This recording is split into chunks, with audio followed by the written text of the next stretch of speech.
Alright, what is up guys, it is Storm back here with another video, and in this one I'm bringing you part 9 to the new dawn, a Naruto slash Boruto story. Now if you like what you see, then be sure to subscribe, like, and comment. I mean, they're all free. If you like ReZero or horror, then go check out my other channels, links to those will be down in the description below. Also go follow me on Twitter and my new channel, Instagram, links to those will be both down in the description as well. And without further ado, why don't we just dive right on in. Masters existed in degrees. Boruto came to understand. Some, like his academy professor, Shino Aburame, were instructors. They stood in front of a class and shared their knowledge with the younger generations. Some, like Sarada's father, Sasuke, were more like mentors. They gave hints here and there, prodding their students in the right direction. Then, there were masters, like the Uzumaki, strict, powerful, knowledgeable. Hikari was a master. She tore apart his style of fighting like a rabid dog tearing into a raw, bloody haunch of meat. Every little flaw, every little imperfection, nothing escaped her watchful eyes behind the hidden mist hunter mask. They started with his form. He was too rigid, too formal, according to Hikari. This wasn't the classroom, it was the battlefield. He needed to be loose, fluid, flexible, unpredictable. Then came her assault upon his proficiency in jutsu. By the time Hikari had broken Boruto of his almost instinctual need to shout the name of his jutsu before unleashing it, he sported a number of black, yellow, and purple welts all over his body. That was another thing. Professor Aburame would have lectured him on his mistakes, not Hikari. Hikari said that the body was better at remembering than the mind. After 3 days of having medical ninjutsu enhanced punches and kicks batter him, Boruto agreed. Like a child remembering that the burners of an oven were hot after touching them once, Boruto eventually quelled the need to verbalize his intent that the academy had driven into him. His techniques were weaker, but they were sudden and swift, no sign to warn his enemies. It is a crutch, Hikari had told him, a tool with which to ease those inexperienced in the control of their chakra. The hand seals and verbalization give them something to do, something to focus on, something to expect results from. A skilled ninja can reduce both. A master can do away with them entirely. For example, water release, water dragon. It requires 44 hand seals by default, too many to be used in combat, but masters of the technique can cut the number down by more than a half. The Mizukage are infamous for this. In a way, Boruto had always known that. The Rasengan required no hand seals or verbalization, merely intent, rotation, power, containment. It was simply a matter of learning and applying it to other aspects. Easier said than done. Then came the tests. From the basics, transformation to body replacement, to the more intricate water walking, wall climbing, clones, and shuriken jutsu. To Boruto's immense pride, she had little to find in the ways of flaws in those areas. Taijutsu, the one place where he was her better. Even in the land of water, the gentle fist reigned supreme. He withheld from manifesting his Byakugan, but the fighting style that Hyuga came to him naturally. A gentle prod here, a caress there, an open palm strike. That was all it took for her to admit defeat. She coaxed from him his natural affinities, water, lightning, and wind. Demonstrations of each, adhering to her expectations with hand seals and verbalization, earned him a reprieve from training. 1 day to rest. 2 days before they left to steal a shipment of chakra metal from the hidden mist. The ship's timbers groaned in protest as another rogue wave crashed upon it. The first time, it had alarmed Boruto. Now, it was just pleasant static. Something to listen to at night while he fell asleep. Something to focus the mind on, instead of his troubles in life. He sat, legs crossed on his bed, reading late into the afternoon. Boruto didn't have the opportunity to read from the Uzumaki scroll, but he relished every chance he got. The first lesson of the scroll was to begin practicing the molding of Yang chakra. Boruto simply couldn't figure it out, and it frustrated him to no end. The other elements came easy to him. The soft caress of the wind, the soothing touch of the water, and the scorching bite of lightning. It was easy to picture what he wanted his chakra to transform into when it came to the elements. But Yang chakra was different. It was life. The sun beating down upon his back, the strength of trees as they grew, the ache in his muscles after a long sparring session.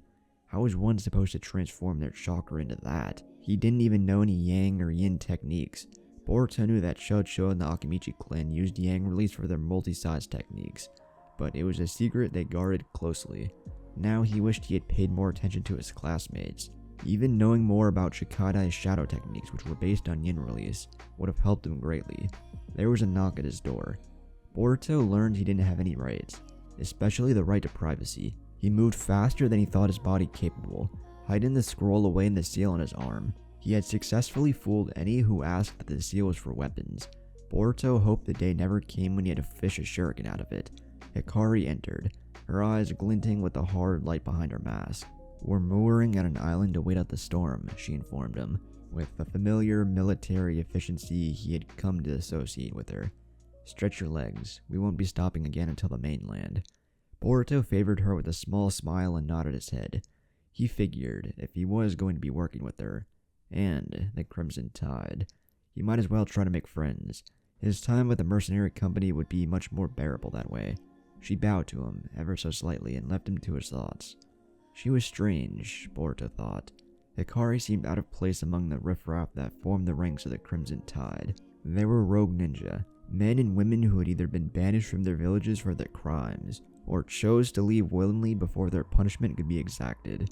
There were ninja who still swore allegiance to their homes, but who, for some reason, worked abroad for a mercenary company of all things. Much more common and numerous were common thugs and bandits. Actual ninja were rare. Boruto estimated them to number under 20, and they were all brutes who held little honor or class. They cared only for themselves, and would do any task provided with the proper motivation, mainly coin. Hikari wasn't any of that, which begged the question, why was she there? Boruto felt the ship come to a stop as their anchor caught on the seafloor. He scampered across his cabin to the door and made his way above deck. They moored just off a small atoll. It was beautiful, really. Everything was this far south. The waters were crystal clear and so very blue. He could see white sand sparkling beneath its surface and coral reefs of every color of the rainbow. Exotic fish and aquatic animals he had never seen before swam just an arm's length beneath the waves. Jumping overboard, Boruto jogged at a comfortable pace for the beach. The atoll was a paradise. All white sand and dancing palm trees. The lagoon was a maze of rock that had been hollowed out by the tide. In the basin, there were deep tide pools with scurrying crabs and small fish. Mussels, starfish, and sea anemones coated the rocks. Boruto saw a turtle every once in a while. It was the perfect place to go exploring. He could get lost there, and knew the ship wouldn't leave without him. And so, he explored. Sarada was lost in her thoughts as she ran. Their group had descended into silence during their long sprints across the vast expanse of water between islands. It hadn't always been that way. They had been away from their home for weeks, living off sparse meals and sleeping in the elements. It wore them down. But still, they continued on. It was their duty, their mission to the village. The Hokage had ordered them to find Boruto. It was an official mission, A-class, but more than that, Boruto was their friend. He was the prisoner of some group of lowlives, possibly being sold to the highest bidder. He was an Uzumaki and a Hyuga, son of the Hokage. Sarada shivered at the thought of some monster buying him, like Orochimaru. They had to find him. Overhead the clouds changed, from snowy white to angry gray. In the distance she could make out a light sprinkle of rain. Her eyes bled from black to red, her Sharingan whirling in both eyes. Far ahead she could see the waves grow tumultuous. The waves ahead looked dangerous, she informed Yamato, who led them at the front. As an Anbu, he seemed to have an almost unnatural understanding of direction and the lay of the land. He was never lost. "We'll stop at the island up ahead," he informed them. Next to her, Konohamaru sighed in relief. Mitsuki, silent as ever, brought up the rear of the group. Sarada turned her head to take in her teammate's condition. He looked bored, but not tired. Mitsuki gave her a reassuring nod that made Sarada smile. It had begun to feel like she was the only one out here to save Boruto for Boruto. Konohamaru and Yamato had slowly descended into serious discipline. This had become a mission for them. Nothing more, nothing less. Sarada knew their master cared for Boruto, just like he cared for each of them. She had to wonder why he had become so detached. Maybe that was his way of coping, she thought. Maybe it made the idea of never finding him more bearable.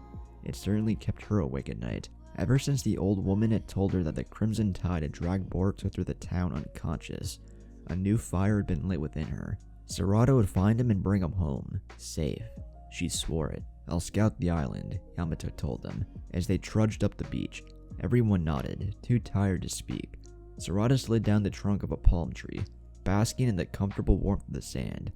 "Here," Mitsuki said. He handed her a coconut. She smiled, taking out a kunai and poking holes in the small indentations of the shell. Sarada drank, savoring the slightly sweet, nutty taste of the water. She watched as Mitsuki extended his arm, dislocating his joints and lengthening it with chakra, and snatched another coconut from the tree she sat against.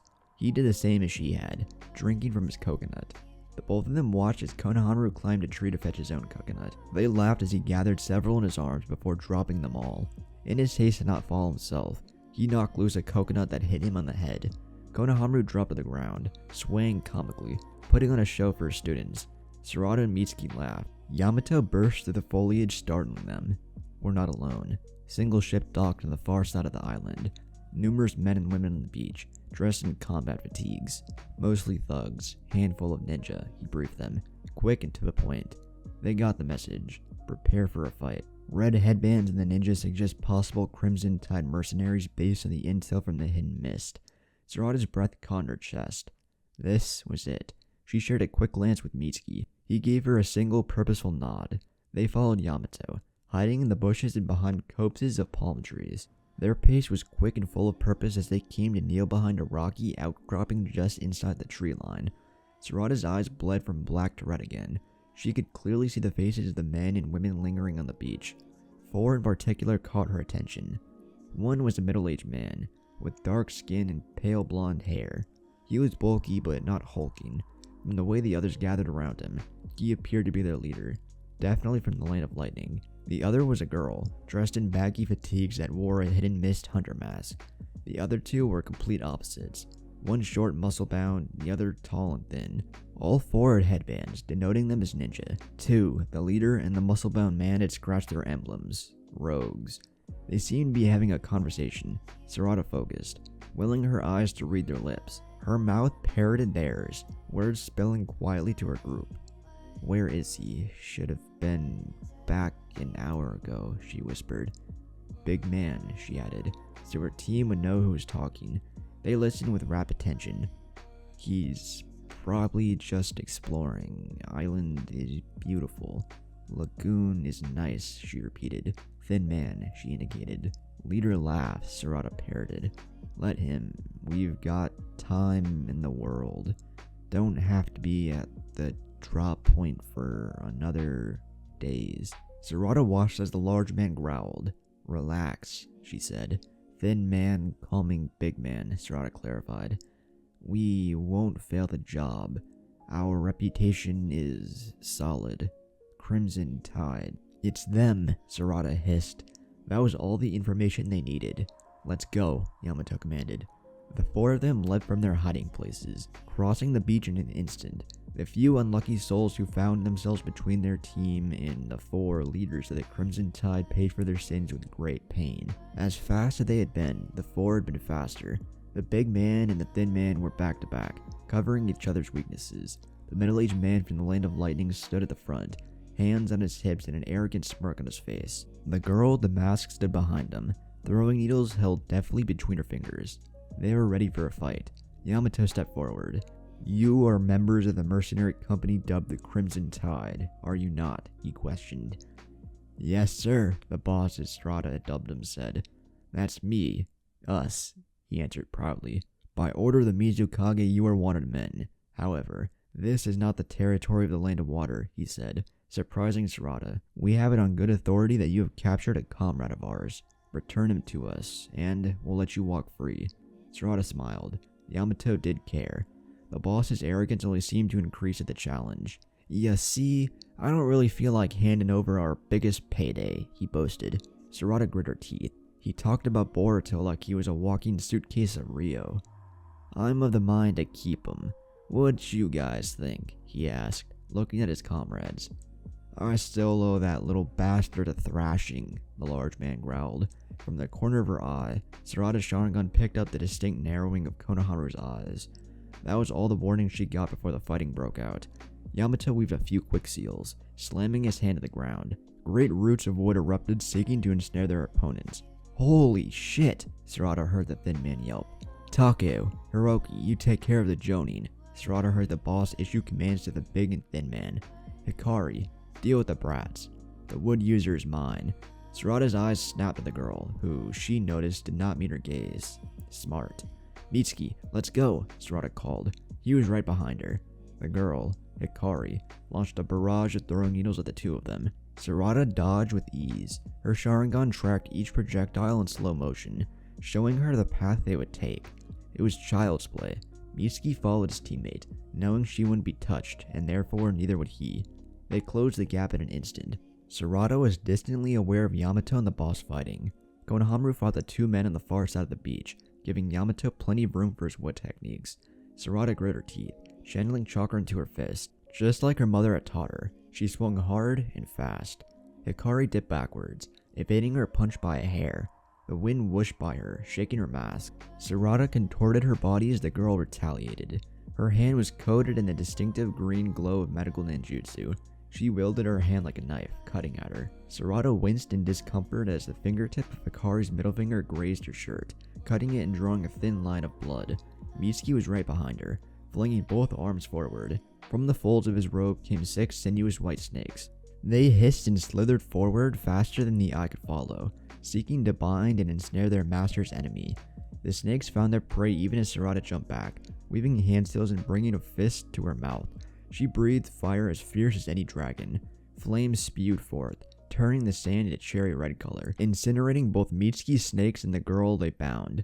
As the heat and light died, Sarada could see the charred remains of the snakes wrapped around a boulder. She heard the soft patter of feet running upon sand. Sarada turned. Hikari came at her swinging, her hands coated in a green chakra that made the air hiss in their wake.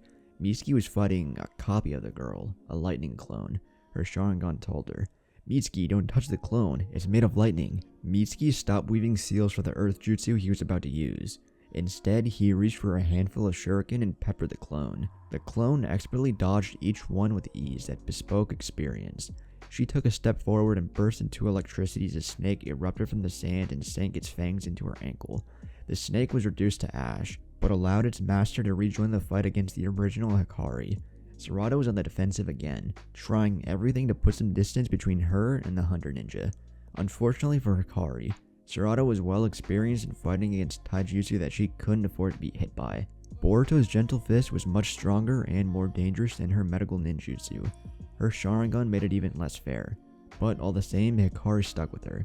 Mitsuki placed his palms in the sand and channeled chakra into the stone far beneath the surface. A great earthen wall erupted behind Hikari the same moment 3 large spikes of rock shot towards her from beneath Sarada's feet. She had no choice but to leap backwards, trapped in the makeshift cage. A massive wooden root burst through their small battlefield, saplings growing from it even as it rumbled forward. The earthen wall Mitsuki had raised was reduced to rubble. Sarada saw Hikari barely evade the wooden projectile through the dust and sand. As the debris cleared, Sarada detected a large mass of chakra held by the root of their Sharingan.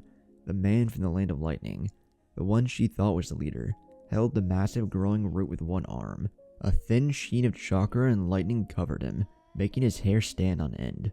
Electricity arced between him, the ground, and the wood technique. With a sudden burst of strength, he destroyed the end of the root binding him, making it explode into splinters. That's, Sarada whispered, the 3rd and 4th Raikage's lightning armor, or a derivation of it, Mitsuki supplied for her, in the same calm and calculating manner he always did. The leader disappeared in a flash.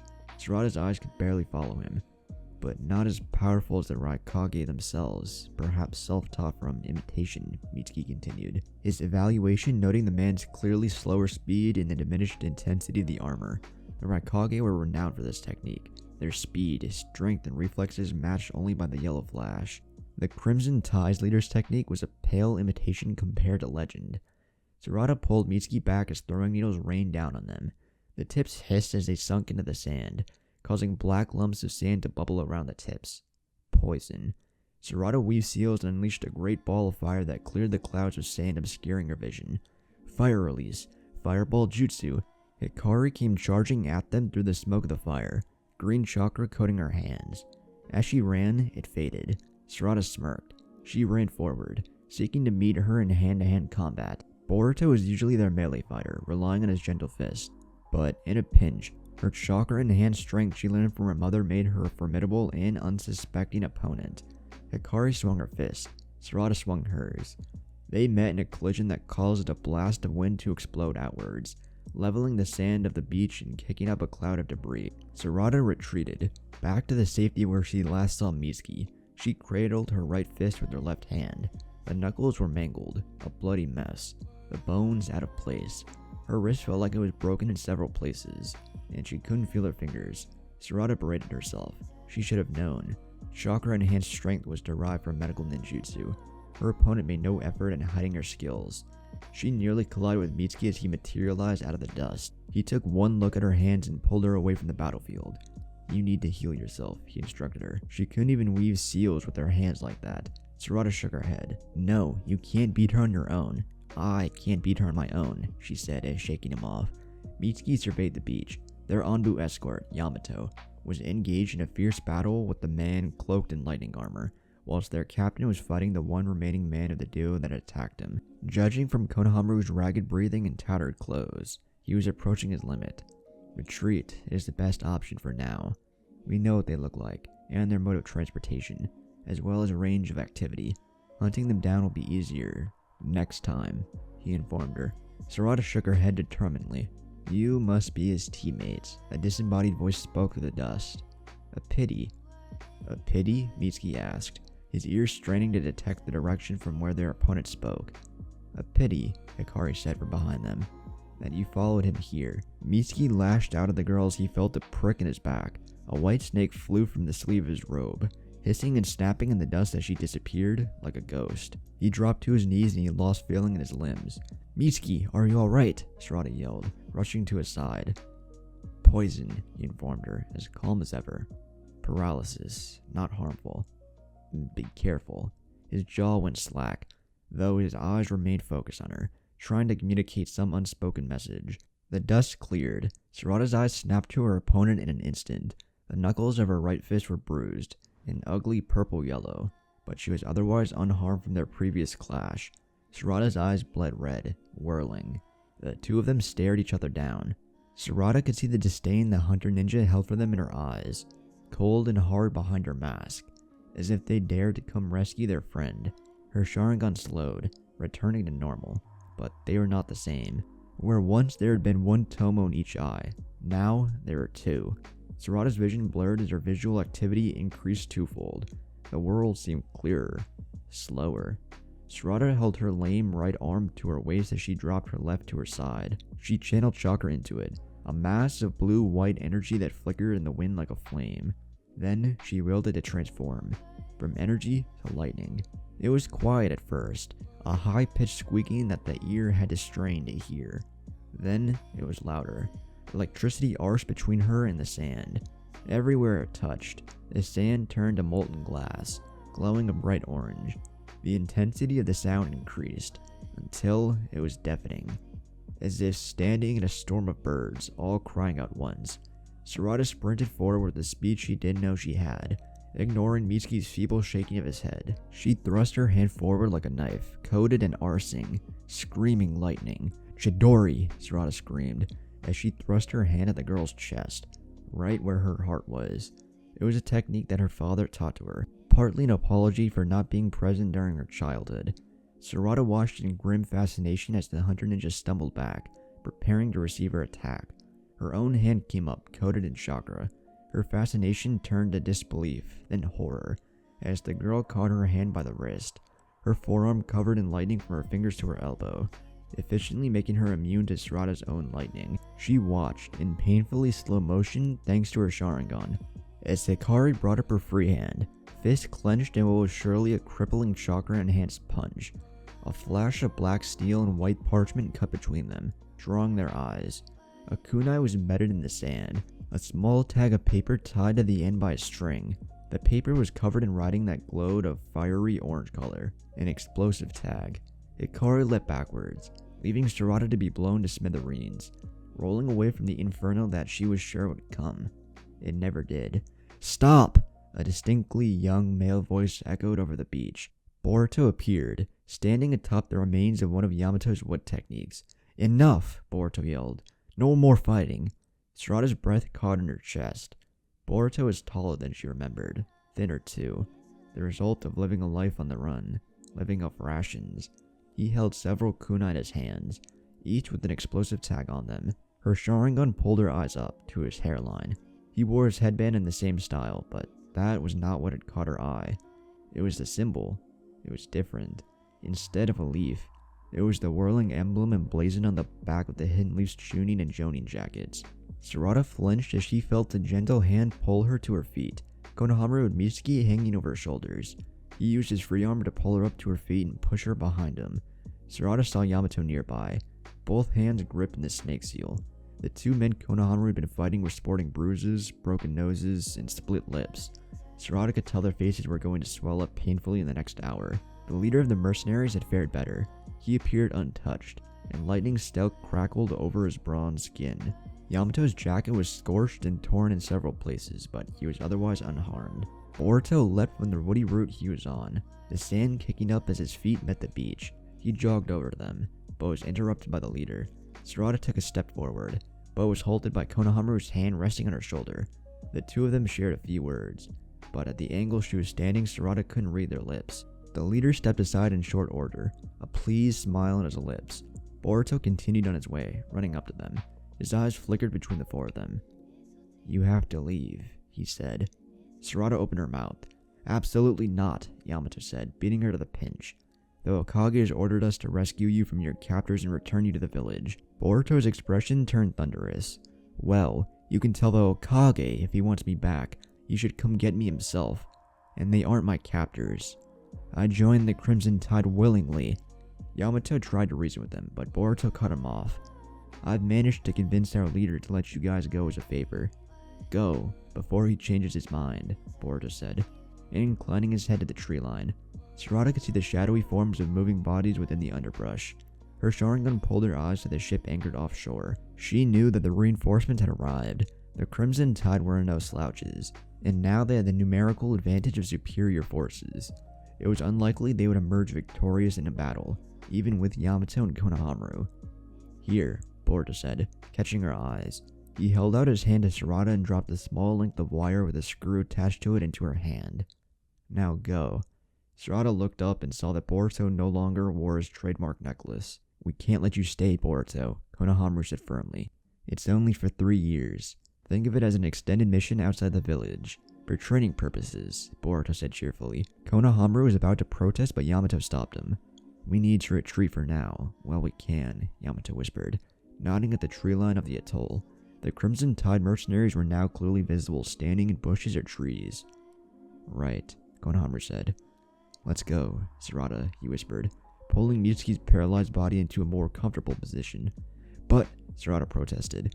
Boruto silenced her by flashing her a boyish smile. Then she knew. He was staying so they could retreat. Boruto watched as his friend sprinted out to sea. He was filled with a strange melancholy. On one hand, they had offered him the perfect chance to escape the Crimson Tide and go back home. On the other, he didn't really want to go home. Not yet, anyway. Even if he had to spend the next 3 years working for the Crimson Tide. Eiji walked up behind him, patting him on the back. "You made the right choice to stay, kid," he boomed. "It'll cost you," Boruto said with a smirk. "Oh?" Eiji said with a grin. "Yeah, I want you to teach me," Boruto said with a grin. "We can start with the Hidden Mist Jutsu. No one in the Hidden Leaf knew it, or no one would teach me. It's a Hidden Mist technique, right?" Eiji barked in laughter. Alright, I'll show you a few moves, kid." The Crimson Tide boarded their ships and continued on their way. The Night's Watch was doubled, just in case any Hidden Leaf ninja decided to pay them a visit.